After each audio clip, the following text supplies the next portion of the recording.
제가 말씀 한 절 읽고 우리 예배 시작하도록 하겠습니다. 시편 50편 15절 말씀 읽어드릴게요.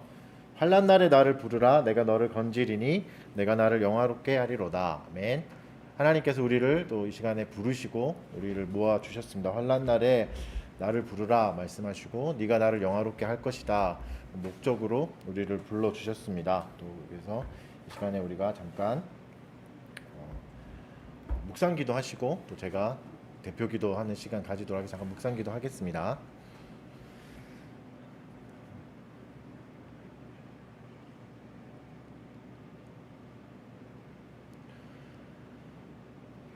사랑하는 주님 감사합니다. 연약한 우리들을 또 기억하여 주시고 하나님의 자녀 삼아 주시고 복된 날을 또 주셔서 이렇게 우리를 불러 주셔서 감사합니다.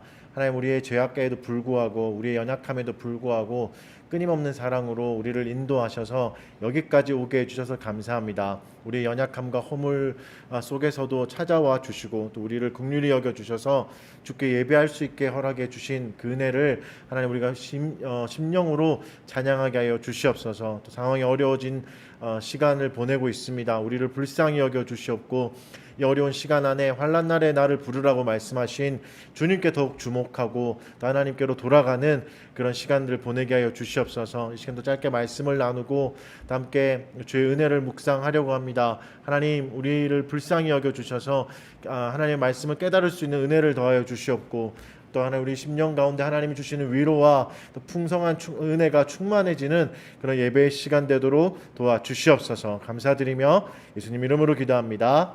아멘. 말씀을 보겠습니다. 에베소서 2장 1절부터 7절 말씀. 에베소서 2장 1절부터 7절 말씀.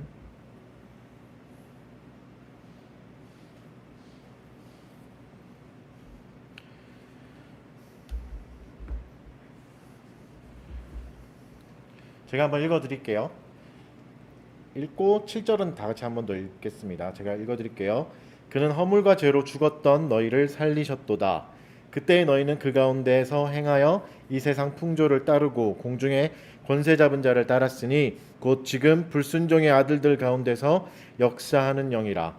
전에는 우리도 다 그 가운데서 우리 육체의 욕심을 따라 지내며 육체와 마음에 원하는 것을 하여 다른 이들과 같이 본질상 진노의 자녀이었더니 긍휼이 풍성하신 하나님이 우리를 사랑하신 그 큰 사랑을 인하여 허물로 죽은 우리를 그리스도와 함께 살리셨고 너희는 은혜로 구원을 받은 것이라.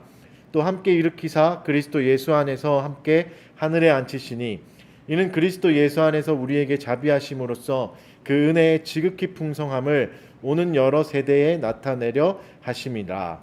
아멘. 7절만 한번 다 같이 읽겠습니다. 시작. 이는 그리스도 예수 안에서 우리에게 자비하심으로써 그 은혜의 지극히 풍성함을 오는 여러 세대에 나타내려 하심이라.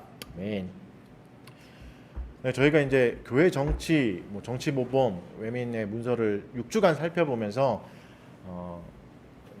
교회가 어떻게 해야 되는가, 직분이 어떠해야 되는가를 좀 살펴봤잖아요. 한 지체의 이제 후기 중에 그런 표현이 있었죠. 멋지지 않은 직분이 없다 할 정도로 직분이 정말 아름다운 거였고 이 직분이 제대로 될 때 교회가 정말 아름답게 설 수 있는 걸 이제 보게 되었죠. 또 이러면서 각자 여러분이 고백하신 대로 이런 교회가 되면 얼마나 좋을까라는 이제 기대감도 생겼습니다. 근데 마냥 이제 우리가 기뻐할 수만은 없는 이유가 사실 그런 교회가 이제 눈에 보이지 않죠. 그리고 괴리가 너무 크죠. 현실과의 교회가 성경에서 말한 교회는 이렇게 아름답고 직분은 이렇게 아름다운데 왜 그런 모습은 없는가 하면서 이제 좀 절망하게 되는 때도 있습니다. 이렇게 좋은데 왜 제대로 하는 교회는 없는가 하는 사실 이제 절망감과 괴리감이 좀 생기죠. 근데 성경이 이제 풍성하게 설명하는데 왜 이런 괴리가 생기는가 할 때 사실 오늘 본문이 되게 중요합니다. 왜냐하면 오늘 본문 지난주에 말씀 기억나시죠? 만물을 충만케 하시는 이의 충만함이 교회의 머리시다 이렇게 이제 설명하시고 그 충만함을 오늘 이어서 2장 1절부터 7절까지 설명하시거든요. 이게 한 문장이에요. 원어로는 1절부터 7절이 한 문장인데 이 한 문장으로 그 충만함을 설명하는데 오늘 읽어보셔서 아시겠지만 우리의 죄악을 드러내십니다. 우리의 연약함을 드러내시는 거죠. 그러면서 굉장히 괴리감이 있죠. 주님은 충만하신데, 머리는 충만하신데 우리는 왜 요 모양 요 꼴인가? 우리는 왜 이렇게밖에 살 수 없는가? 라는 질문을 이런 설명을 통해서 이제 얘기해 주시는 것이죠. 그래서 오늘 본문이 중요합니다. 설명하는 방식을 좀 기억하셔야 됩니다. 충만함을 하나님이 어떻게 설명하시냐면 우리의 연약함을 들어서 설명하시는 거거든요. 그래서 우리가 현실에서 연약함을 보고 교회에서 교회의 소망 없음을 볼 때 이게 하나님이 우리를 은혜를 설명하는 방식이고 구원을 설명하는 방식이라는 것을 좀 기억하셔야 됩니다. 뭐 화려하고 승리하는 모습을 보여주시지 않죠. 오히려 죄악된 모습을 이제 보여주셨죠. 오늘 본문의 핵심이 뭐죠? 허물과 죄로 죽었던 너희들이라는 표현이에요. 1절에 이제 살리셨도다라는 표현도 있긴 한데 원어에는 없습니다. 원어에는 5절에 가야 나오는 단어가 살리셨다는 단어고 죽었다 이런 표현만 있는 거죠. 허물과 죄로 죽었던 존재다. 너희는 이렇게 비참한 존재다. 그러니까 여러분 이것이 하나님이 자신의 긍휼의 풍성함을 설명하는 방식입니다.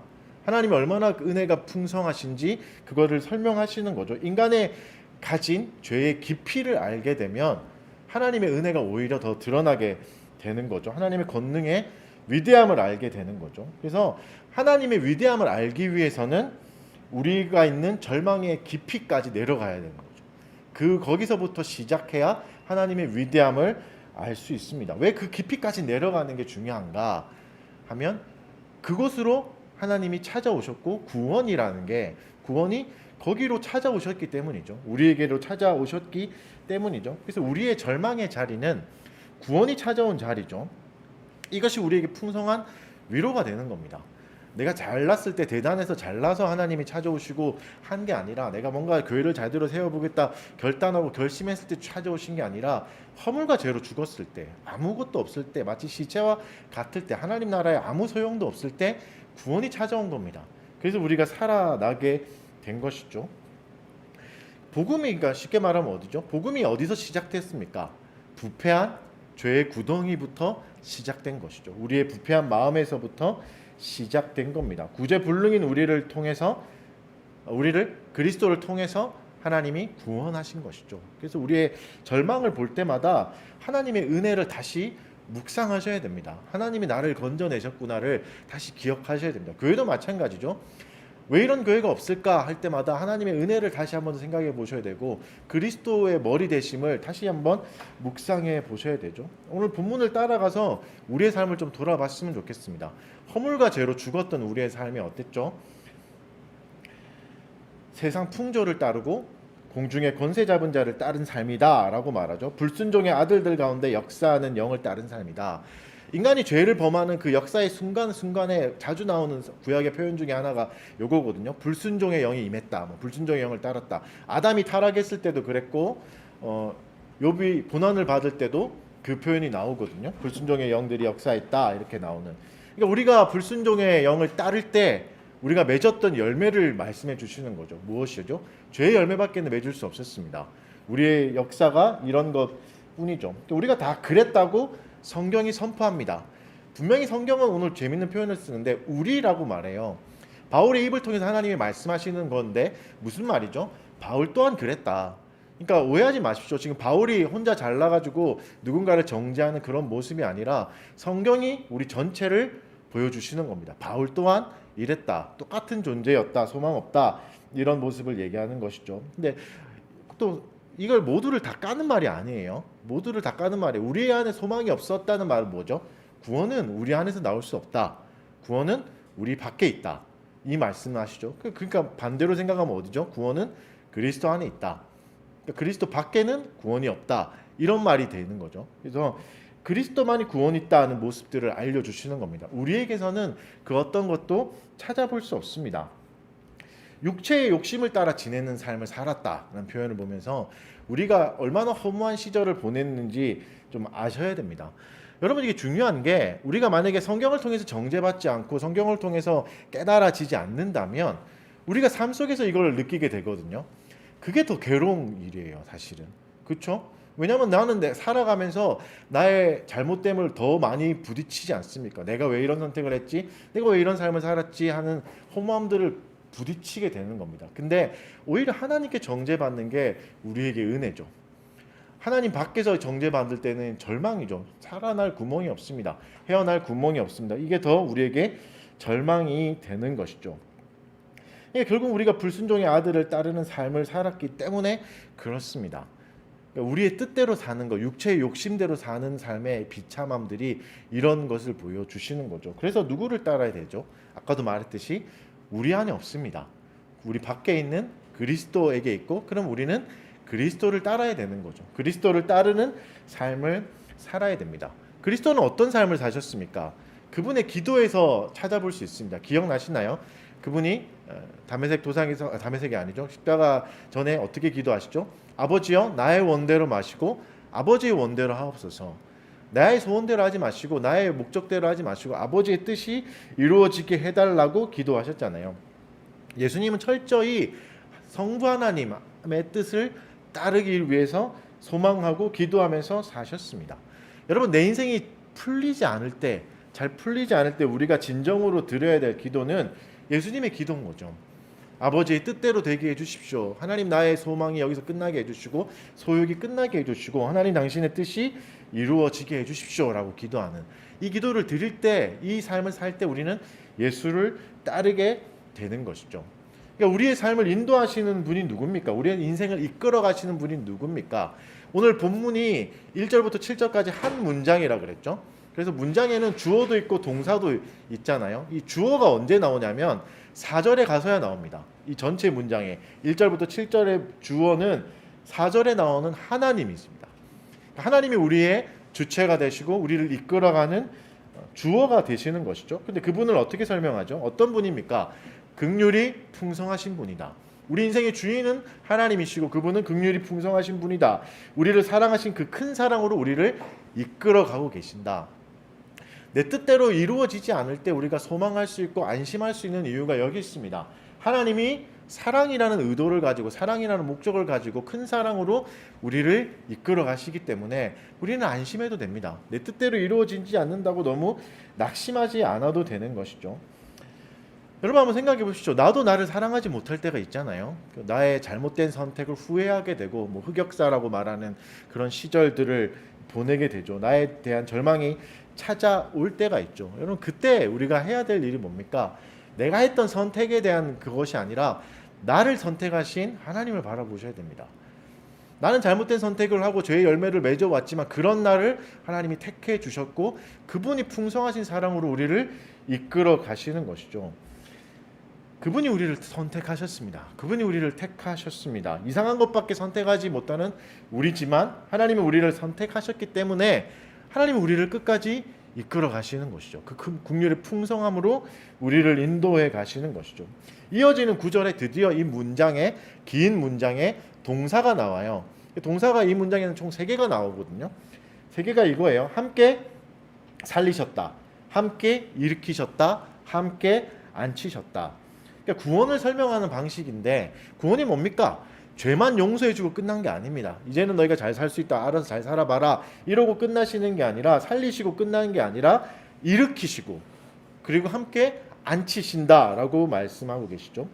그리스도를 우리와 함께 살리셨다면 우리도 그리스도와 함께 일으킴을 받는 거죠. 그리고 그리스도와 함께 살게 해주시는 겁니다. 허물과 죄로 죽었던 우리에게 하나님께서 생명을 허락해 주시는 것이죠. 다시 일으켜 주시고 다시 살게 해주시는 겁니다.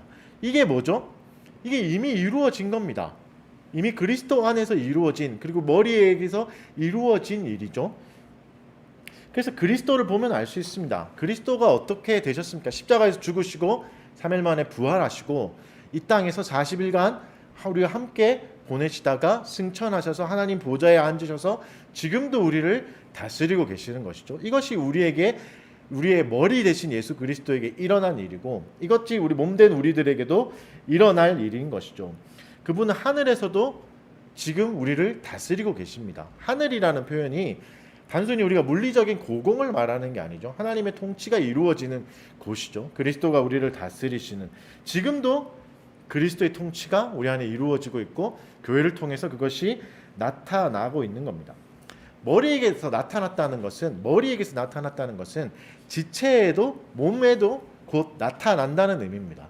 그래서 몸에 이게 안 보일 때가 있습니다. 그러나 우리는 눈으로 봐야죠. 믿음의 눈으로 봐야 되는 거죠. 머리에게서 일어난 일을 기억하면서 그것이 우리의 몸에도 이루어진다는 것을 믿고 소망해야 됩니다. 그래서 절망밖에 보이지 않는 상황이 있을 때 그 상황 속에서도 다시 기대를 해야 됩니다.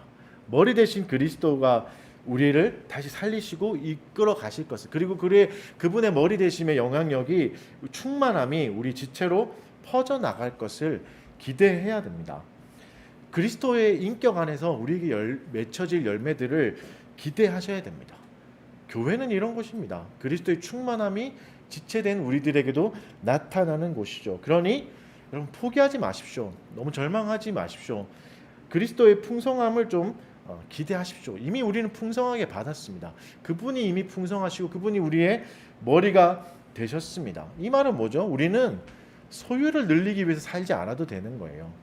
우리는 더 가질 수 없는 그리스도를 가졌습니다. 세상 그 무엇과 비교할 수 없는 그리스도를 가졌습니다. 주님을 따르는 삶이 뭘까요? 무소유의 삶일까요? 아니요, 그렇지 않습니다. 더 많이 가지는 삶일까요? 그것도 아닙니다. 우리는 더 많이 가질 수도 있고 덜 가질 수도 있는 것이죠. 왜죠? 이미 풍성하신 그리스도를 받았기 때문이죠. 그래서 우리는 어떤 삶을 살아야 되죠? 나누기 위한 삶을 살아야 되는 거죠. 이미 풍성한 그리스도를 받았으니까 이것에 뭔가를 더 잃을까, 이게 없어질까 전전긍긍하지 않아도 되는 것이죠. 이 땅의 것 어차피 다 사라지지 않습니까? 그러나 우리에게 영원한 약속이 있고 영원한 머리 대신 그리스도가 있습니다. 그리고 그리스도와 함께 앉히셨다는 말이 뭡니까? 우리는 더 높아질 수 없는 자리까지 높아졌습니다. 그래서 여러분, 우리는 더 높아지기 위해서 아둥바둥 하지 않아도 됩니다. 우리가 직분을 공부하면서 아시죠? 직분이 누군가 더 높고 이런 개념이 아니잖아요. 의시되는 그런 개념이 아니죠. 오히려 우리는 더 높아졌기 때문에, 그리스도와 함께 하늘에 앉았기 때문에, 그 부분의 통치에 참여하기 때문에 서로를 섬길 수 있는 거죠. 이제는 더 이상 높아질 곳이 없는 것이죠. 그래서 서로를 섬길 수 있는 겁니다. 그래서 직분을 더 높아지는 것으로 굳이 인식하지 않아도 되는 것이죠. 낮은 자리로 가셔서 서로를 섬길 수 있는 존재가 된 겁니다. 그리고 우리에게 주신 신분을 한번 생각해 보십시오. 더 이상 고상해질 수 없는 신분을 받은 겁니다.